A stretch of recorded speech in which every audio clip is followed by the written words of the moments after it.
Hey, third grade, Miss Ricker here with chapter 5 of Harry Potter and the Sorcerer's Stone. Yesterday, we found out a very exciting fact that Harry Potter is a wizard. So now we get to take a dive into the wizarding world. So today's chapter is called Diagon Alley. Harry woke early the next morning. Although he could tell it was daylight, he kept his eyes shut tight. It was a dream, he told himself firmly. I dreamed a giant called Hagrid came to tell me that I was going to school for wizards. When I open my eyes, I'll be at home in my cupboard. Then suddenly, a loud tapping noise. And there's Aunt Petunia knocking on the door, Harry thought, his heart sinking, but he still didn't open his eyes. It had been such a good dream. Tap, tap, tap. All right, Harry mumbled, I'm getting up. He sat up, and Hagrid's heavy coat fell off of him. The hut was full of sunlight. The storm was over. Hagrid himself was asleep on the collapsed sofa, and there was an owl rapping its claw on the window, a newspaper held in its beak. Harry scrambled to his feet, so happy he felt as though a large balloon was swelling inside of him. He went straight to the window and jerked it open. The owl swooped in and dropped the newspaper on top of Hagrid, who didn't wake up. The owl then fluttered onto the floor and began to attack Hagrid's coat. Don't do that! Harry tried to wave the owl out of the way, but it snapped its beak fiercely at him and carried on savaging the coat. Hagrid, said Harry loudly, there's an owl! Pay him, Hagrid grunted into the sofa. What? He wants payin' for deliverin' the paper. Look in the pockets. Hagrid's coat seemed to be made of nothing but pockets. Bunches of keys, slug pellets, balls of string, peppermint humbugs, tea bags. Finally, Harry pulled out a handful of strange-looking coins. Give him 5 nuts, said Hagrid sleepily. Nuts? The little bronze ones. Harry counted out 5 little bronze coins, and the owl held out his leg so Harry could put the money into a small leather pouch tied to it. Then he flew off through the open window. Hagrid yawned loudly, sat up, and stretched. Best be off, Harry. Lots to do today. Gotta get up to London and buy all of your school stuff. Harry was turning over the wizard coins and looking at them. He had just thought of something that made him feel as though the happy balloon inside of him had gotten a puncture. Hagrid? Said Hagrid, who was pulling on his huge boots. I haven't gotten any money. And you heard, excuse me, Uncle Vernon last night. He won't pay for me to go and learn magic. Don't worry about that, said Hagrid, standing up and scratching his head. Do you think your parents didn't leave you anything? But if their house was destroyed, they didn't keep their gold in the house, boy. Nah. First stop for us is Gringotts, Wizard Bank. Have a sausage, they're not bad cold. And I wouldn't say no to a bit of your birthday cake, neither. Wizards have banks?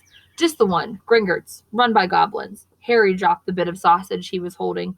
Goblins? Yeah, so you'd be mad to try and rob it, I'd tell you that. Never mess with goblins, Harry. Gringotts is the safest place in the world for anything you want to keep safe, except maybe Hogwarts. As a matter of fact, I gotta visit Gringotts anyway. For Dumbledore, Hogwarts business. Hagrid drew himself up proudly. He usually gets me to do the important stuff for him. Fetching you, getting things from Gringotts, knows he could trust me, see? Got everything? Come on, then. Harry followed Hagrid out onto the rock. The sky was quite clear now, and the sea gleamed in the sunlight. The boat Uncle Vernon had hired was still there, with a lot of water in the bottom after the storm. How did you get here? Harry asked, looking around for another boat. I flew, said Hagrid. Flew? Yeah, but we'll go back in this. Not supposed to do magic now that I've got you. They settled down in the boat, Harry still staring at Hagrid, trying to imagine him flying. Seems a shame to row, though, said Hagrid, giving Harry another of a sideways look. If I were to speed things up a bit, would you mind not mentioning it at Hogwarts? Why, of course not, said Harry, eager to see more magic. Hagrid pulled out a pink umbrella again, tapped it twice on the side of the boat, and they sped off towards land. Why would you be mad to try and rob Gringotts? Harry asked. Spells, enchantments, said Hagrid, unfolding his newspaper as he spoke. They say there's dragons guarding the high-security vaults. And then you gotta find your way. Gringotts is hundreds of miles under London, see? Deep under the underground. You'd die of hunger trying to get out, even if you did manage to get your hands on something. Harry sat and thought about this while Hagrid read his newspaper, The Daily Prophet. Harry had learned from Uncle Vernon that people liked to be left alone while they did this, but it was very difficult. He'd never had so many questions in his life. Ministry of Magic, messing things up as usual, Hagrid muttered, turning the pages. There's a Ministry of Magic? Harry asked before he could stop himself.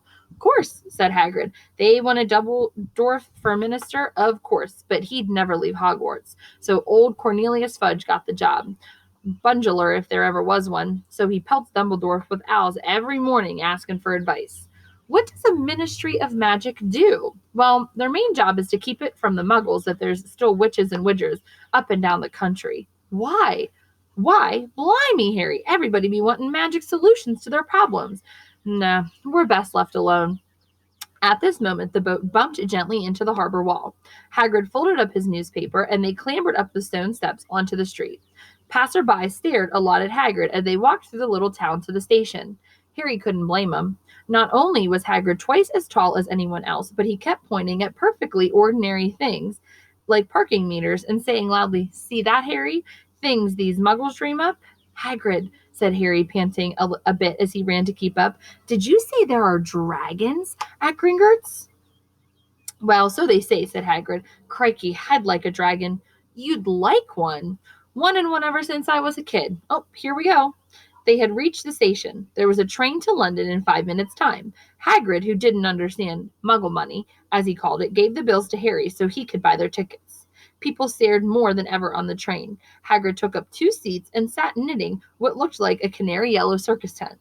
"Still got your letter, Harry?" he said as he counted the stitches. Harry took the parchment envelope out of his pocket. "Good," said Hagrid. "There's a list there of everything you need." Harry unfolded a second piece of paper he hadn't noticed the night before and read Hogwarts School of Witchcraft and Wizardry. Uniform. First-year students will require 3 sets of plain work robes, black. 1 plain pointed hat, black, for day wear. 1 pair of protective gloves, dragon hide or similar. 1 winter cloak, black, silver fastenings. Please note that all pupils' clothes should carry name tags. Course books. All students should have a copy of each of the following: the Standard Books of Spell, Grade 1, a History of Magic, Magical Theory, a Beginner's Guide to Transfiguration, 1,000 Magical Herbs and Fungi, Magical Drafts and Potions, Fantastic Beasts and Where to Find Them, The Dark Forces, a Guide to Self-Protection. Other equipment: 1 wand, 1 cauldron, standard size 2, 1 set glass or crystal files, 1 telescope, 1 set brass scale. Students may bring an owl or a cat or a toad. Parents are reminded that first years are not allowed their own broomsticks. "Can we buy all of this in London?" Harry wondered out loud. "If you know where to go," said Hagrid. Harry had never been to London before. Although Hagrid seemed to know where he was going, he was obviously not used to getting there in an ordinary way. He got stuck in the ticket barrier on the Underground and complained loudly that the seats were too small and the trains too slow.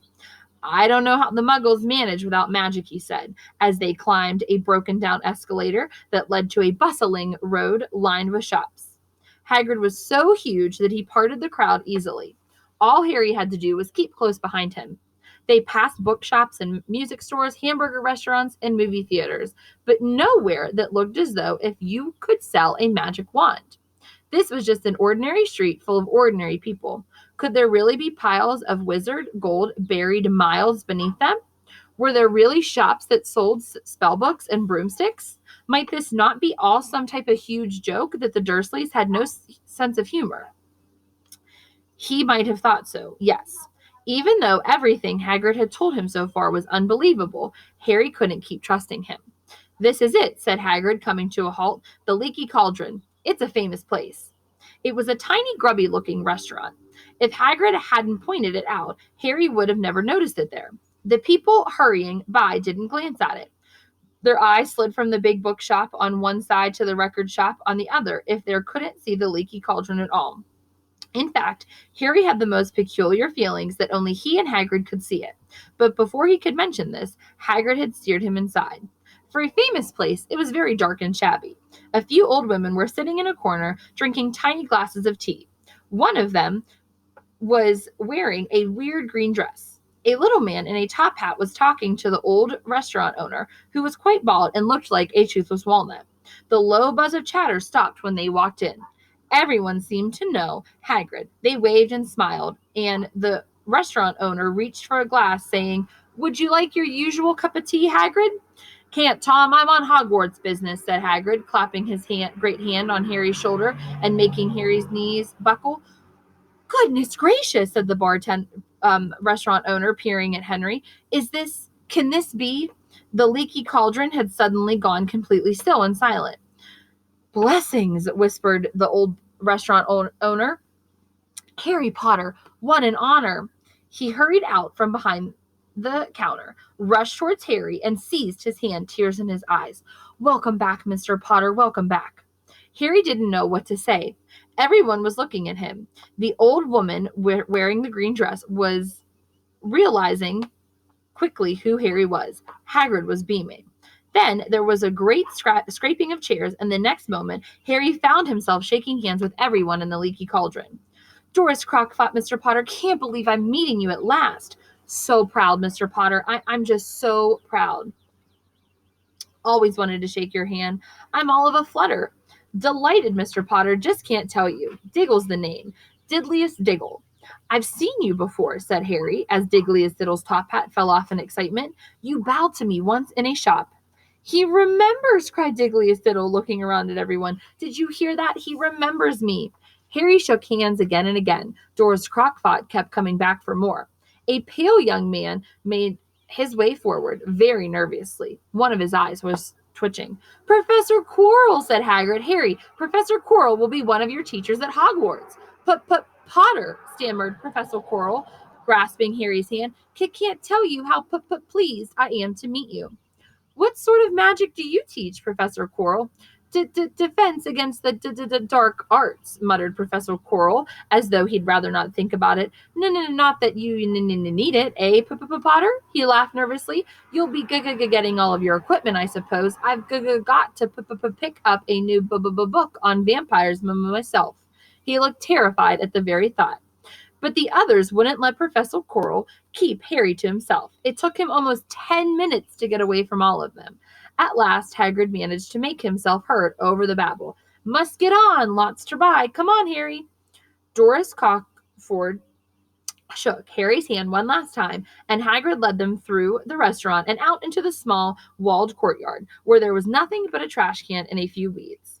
Hagrid grinned at Harry. "Told you, didn't I? Told you were famous. Even Professor Quirrell was trembling to meet you. Mind you, he's usually trembling." "Is he always that nervous?" "Oh, yeah, poor guy, brilliant mind. He was fine while he was studying out of books, but then, a year ago, he took off to get some first-hand experience. They say he met vampires in the Black Forest, and there was a nasty bit of trouble with a hag. Never been the same since. Scared of the students, scared of his own subject. Ugh. Now, where's my umbrella? Vampires? Hags?" Harry's head was swimming. Hagrid, meanwhile, was counting bricks in the wall above the trash can. "3 up, 2 across," he muttered. "Right, stand back, Harry." He tapped the wall 3 times with the point of his umbrella. The brick he had touched quivered. It wriggled in the middle. A small hole appeared. It grew wider and wider. A second later, they were facing an archway large enough even for Hagrid, an archway onto cobbled street that twisted and turned out of sight. "Welcome," said Hagrid, "to Diagon Alley." He grinned at Harry's amazement. They stepped through the archway. Harry looked quickly over his shoulder and saw the archway shrink instantly back into the solid wall. The sun shone brightly on a stack of cauldrons outside the nearest shop.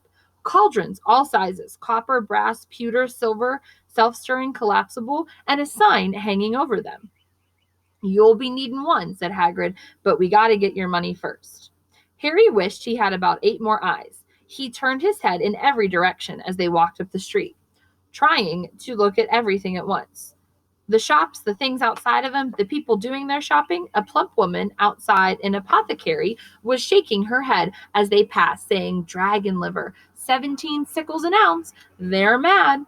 A low, soft hooting came from a dark shop with a sign saying, "Elops au Emporium, tawny, screech, barn, brown, and snowy." Several boys of Harry's age had their nose pressed against a window with broomsticks in it. "Look," Harry heard one of them say, "the new Nimbus 2000, fastest ever." There were shops selling robes, shops selling telescopes, and strange silver instruments Harry had never seen before. Windows stacked with barrels of bat spleens and eels' eyes, tottering piles of spellbooks, quills, and rolls of parchment, potion bottles, globes of the moon. Gringotts, said Hagrid. They had reached a snowy white building that towered over the other little shops. Standing beside its burnished bronze doors, wearing a uniform of scarlet and gold, was, yeah, that's a goblin, said Hagrid quietly, as they walked up the white stone steps towards him. The goblin was about a head shorter than Harry. He had a swarthy, clever face, a pointed beard, and Harry noticed very long fingers and feet. He bowed as they walked inside.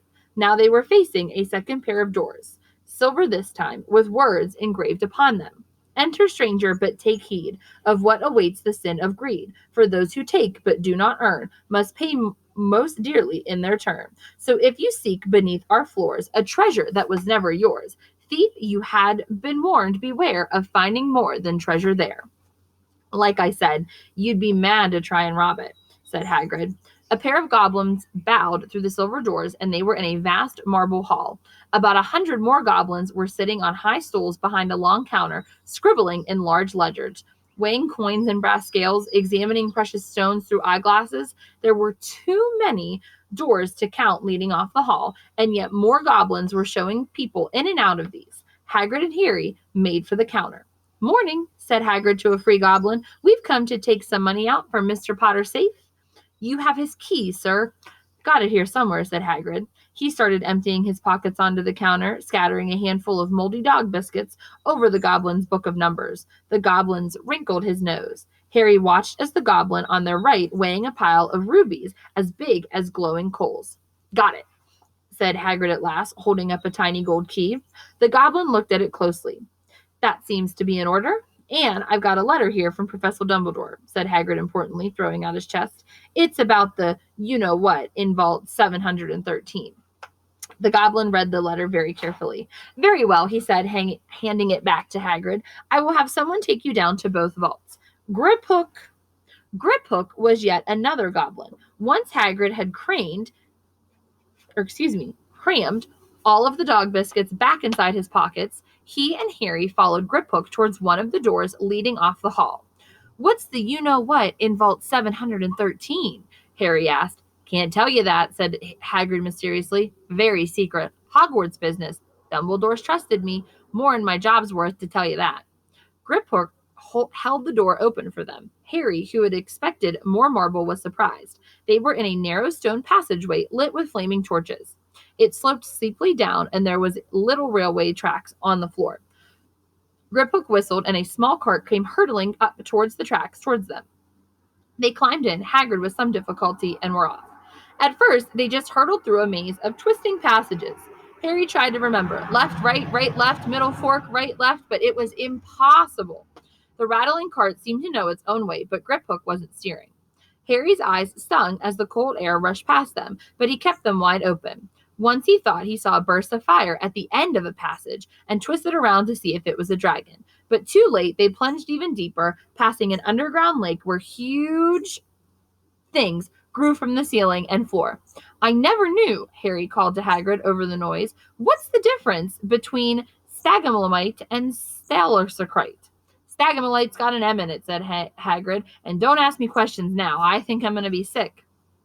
He did look very green, and when the cart stopped at last beside a small door in the passage wall, Hagrid got out and had to lean against the wall to stop his knees from trembling.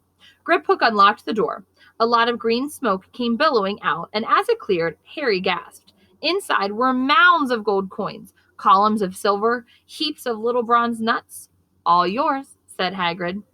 All Harry's. It was incredible. The Dursleys couldn't have known about this, or they have had it from him faster than blinking. How often has they complained about how much Harry cost to keep them? And all the time there had been a small fortune belonging him buried deep under London. Hagrid helped Harry pile some of it into a bag. The gold ones are galleons, he explained. 17 silver sickles to a galleon and 29 nuts to a sickle. It's easy, right? That should be enough for a couple of terms. We'll keep the rest safe for you. He turned to Griphook. Vault 713. Now, please. And can we go more slowly? One speed only, said Griphook. They were going even deeper now and gathering speed. The air became colder and colder as they hurtled right round tight corners. They went rattling over an underground ravine, and Harry leaned over the side to try to see what was down at the dark bottom. But Hagrid groaned and pulled him back by the scruff of his neck. Vault 713 had no keyhole. Stand back, said Griphook importantly. He stroked the door gently with one of his long fingers, and it simply melted away. If anyone but a Gringotts goblin tried that, they'd be sucked through the door and trapped in there, said Griphook. How often do you check if anyone's inside? Harry asked. About once every 10 years, said Griphook with a rather nasty grin. Something really extraordinary had to be inside this top security vault, Harry was sure, and he leaned forward eagerly, expecting to see fabulous jewels at the very least. But at first he thought it was empty. Then he noticed a grubby little package wrapped up in brown paper lying on the floor. Hagrid picked it up, tucked it deep inside his coat. Harry longed to know what it was, but knew better than to ask. Come on, back in this infernal cart, and don't talk to me on the way back. It's best if I keep my mouth shut, said Hagrid. One wild cart ride later, they stood blinking in the sunlight outside Gringotts. Harry didn't know where to run first, now that he had a bag full of money. He didn't have to know how many galleons there were to a pound to know that he was holding more money than he'd ever had in his whole life. More money than ever even Dudley had ever had. Might as well get your uniform, said Hagrid, nodding towards Madame Malkin's robes for all occasions. Listen, Harry, would you mind if I slipped off for a cup of tea in the leaky cauldron? I hate them Gringotts carts. He did still look a bit sick, so Harry entered Madame Malkin's shop alone, feeling nervous. Madame Malkin was a squat, smiling witch, dressed all in mauve.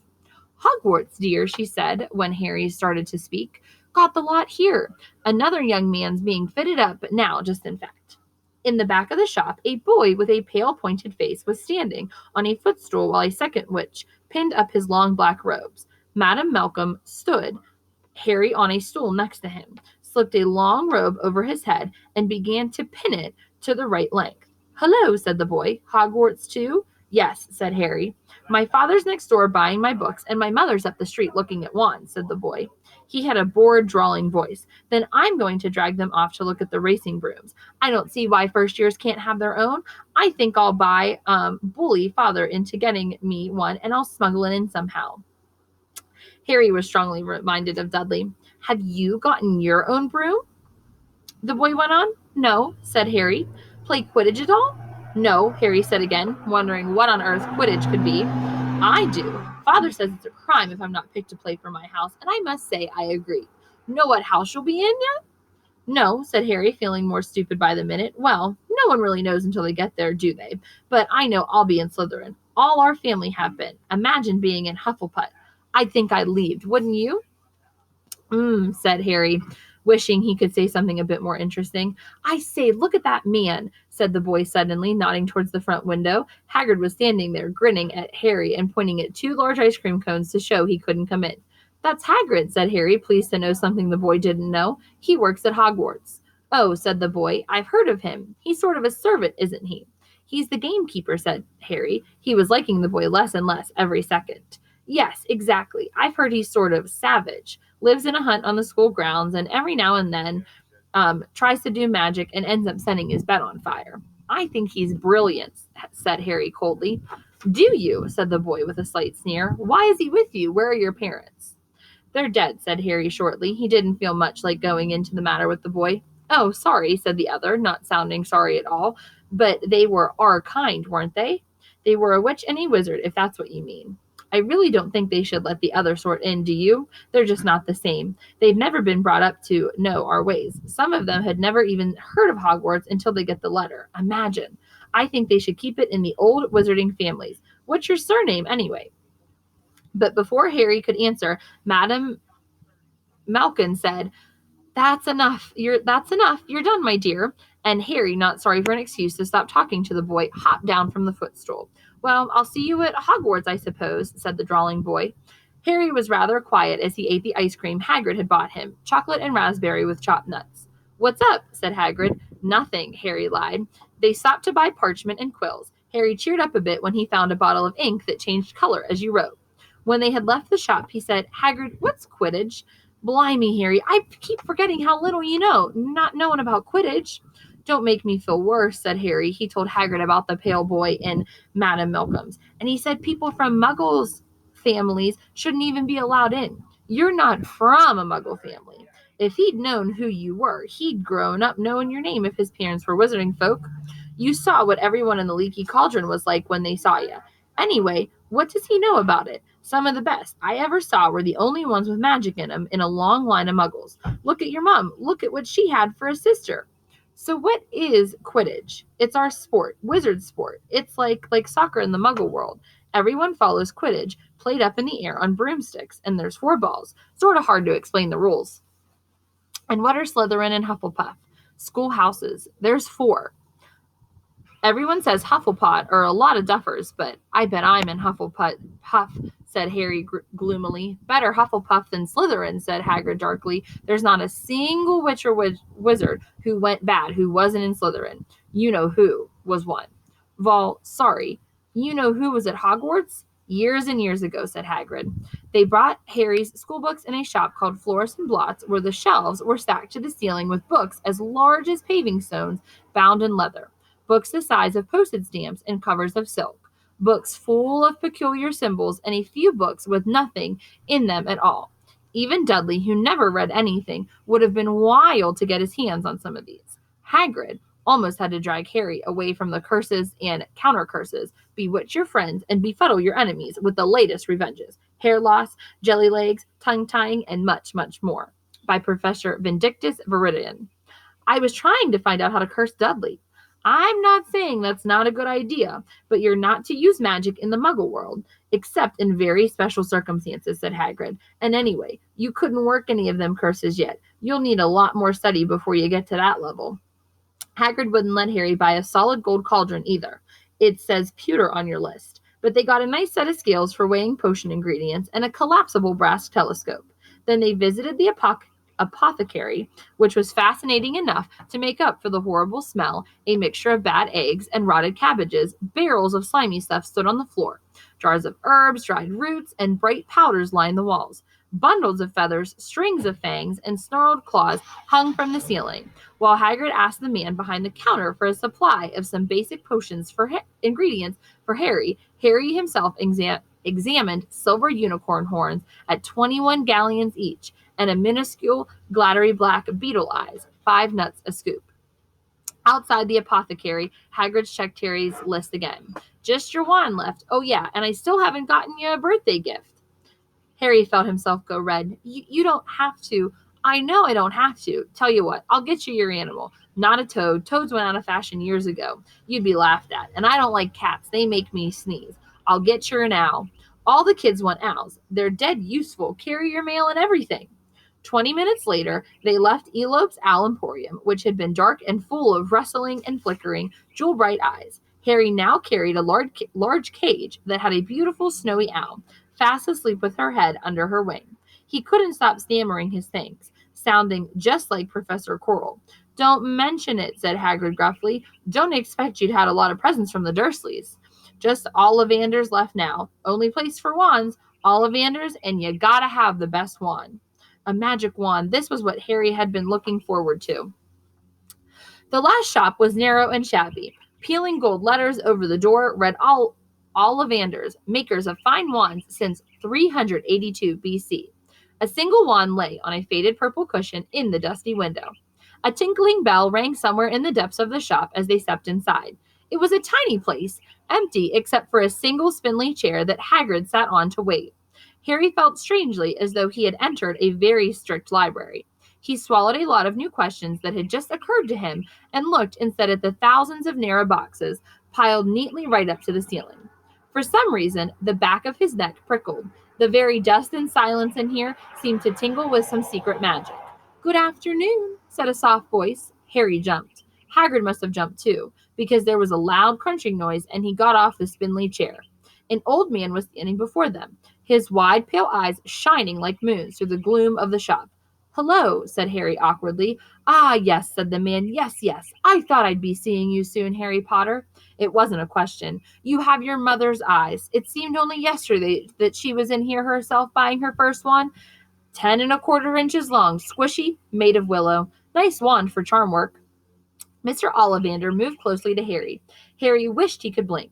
Those silvery eyes were a bit creepy. Your father, on the other hand, favored a mahogany wand, 11 inches, pliable, a little bit more power, and excellent for transfiguration. Well, I say your father favored it. It's really the wand that chooses the wizard, of course. Mr. Ollivander had come so close that he and Harry were almost nose to nose. Harry could see himself reflected in those misty eyes. And that's where Mr. Ollivander touched the lightning scar on Harry's forehead with a long white finger. I'm sorry to say I sold the wand that did it, he said softly. 13 1/2 inches. You, powerful wand, very powerful, and in the wrong hands. Well, if I had known what the wand was going out into the world to do, he shook his head, and then to Harry's relief spotted Hagrid. Rubius Hagrid, how nice to see you again. Oak 16 inches, rather bendy, wasn't it? It was, sir, said Hagrid. Good wand, that one, but I suppose they snapped it in half when you got expelled, said Mr. Ollivander, suddenly stern. Yes, they did, said Hagrid, shuffling his feet. I've still got the pieces, though, he added brightly. But you don't use them, said Mr. Ollivander sharply. Oh, no, sir, said Hagrid quickly. Harry noticed he gripped his pink umbrella very tightly as he spoke. Said Mr. Ollivander, giving Hagrid a piercing look. Well, now, Mr. Potter, let me see. He pulled a long tape measuring with silver markings out of his pocket. Which is your wand arm? Well, I'm right-handed, said Harry. Hold out your arm, that's it. He measured Harry from shoulder to finger, then wrist to elbow, shoulder to floor, knee to armpit, and round the head. As he measured, he said, every Ollivander wand has a core of powerful magic substance, Mr. Potter. We use unicorn hairs, phoenix tail feathers, and the heartstrings of dragons. No two Ollivander wands are the same, just as no two unicorns, dragons, or phoenixes are quite the same. And of course, you will never get such good results with another wizard's wand. Harry suddenly realized that the tape measure, which was measuring between his nostrils, was doing it on his own. Mr. Ollivander was flitting around the shelves, taking down boxes. That'll do, he said, and the tape measure crumpled into a heap on the floor. Right then, Mr. Potter, try this one. Beechwood and dragon heartstring. 9 inches, nice and flexible. Just take it and give it a wave. Harry took the wand and, feeling foolish, waved it around, but Mr. Ollivander snatched it out of his hand almost at once. Maple and phoenix feathers, 7 inches, quite whippy. Try. Harry tried, but he hardly raised the wand when it, too, was snatched back by Mr. Ollivander. No, here. Ebony and unicorn hair, 8 1/2 inches, springy. Go on, try it out. Harry tried and tried. He had no idea what Mr. Ollivander was waiting for. The pile of tried wands was mounting higher and higher on the spindly chair, but the more wands Mr. Ollivander pulled from the shelves, the happier he seemed to become. Tricky customer, eh? Not to worry, we'll find the perfect match here somewhere. I wonder, now, yes. Why not? Unusual combination. Holly and phoenix feather, 11 inches, nice and supple. Harry took the wand. He felt a sudden warmth in his fingers.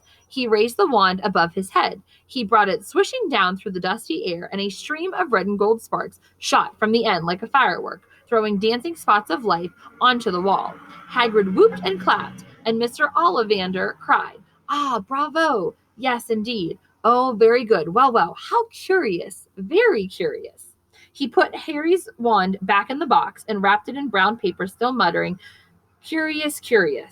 Mr. Ollivander fixed Harry with his pale stare. I remember every watch I've ever sold, Mr. Potter, every single wand. It so happens that the phoenix whose tail feather is in your wand gave another feather, just one other. It is very curious indeed that you should be destined for the wand when its brother gave you that scar. Yeah, Harry swallowed. Yes, 13 1/2 inches. Curious indeed how these things happen. The wand chooses the wizard, remember. I think we must expect great things from you, Mr. Potter. After all, he must who not be named did great things. Terrible, yes, but great things. Harry shivered. He wasn't sure he liked Mr. Ollivander too much. He paid 7 gold galleons for his wand, and Mr. Ollivander bowed them from his shop. The late afternoon sun hung low in the sky as Harry and Hagrid made their way down Diagon Alley. Back through the wall, back through the leaky cauldron, now empty. Harry didn't speak at all as they walked down the road. He didn't even notice how many people were gawking at them on the underground. laden, as they were there with their funny-shaped packages, with the snowy owl asleep in its cage on Harry's lap, up another escalator, out into Paddington Station. Harry only realized where they were when Hagrid tapped him on the shoulder. "Got time for a bite to eat before your train leaves," he said. He bought Harry a hamburger. They sat down on the plastic seats to eat them. Harry kept looking around. Everything looked so strange somehow. "You all right, Harry? You're very quiet," said Hagrid. Harry wasn't sure he could explain. He just had the best birthday of his life, and yet he chewed his hamburger trying to find the words. "Everyone thinks I'm special," he said at last. "All those people in the leaky cauldron, Professor Quirrell, Mr. Ollivander, but I don't know anything about magic at all. How can they expect great things? I'm famous, and I can't even remember what I'm famous for. I don't know what happened when the night my parents died." Hagrid leaned across the table. Behind the wild beard and eyebrows, he wore a very kind smile. "Don't you worry, Harry. You'll learn fast enough. Everyone starts at the beginning at Hogwarts. You'll be just fine. Just be yourself. I know it's hard. You've been singled out, and that's always hard. But you'll have a great time. You'll have a great time at Hogwarts. I did, still do, as a matter of fact." Hagrid helped Harry onto the train that would take him back to the Dursleys, then handed him an envelope. "Your tickets for Hogwarts. 1st of September, King's Cross. It's all on your ticket.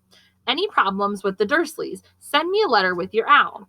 She'll know where to find me. See you soon, Harry." The train pulled out of the station. Harry wanted to watch Hagrid until he was out of sight. He rose in his seat and pressed his nose against the glass, but he blinked and Hagrid was gone. So that's the end of chapter 5. Just something that I wanted to share with you that I actually got to see. I traveled to London, England, and Edinburgh, Scotland in June of 2019.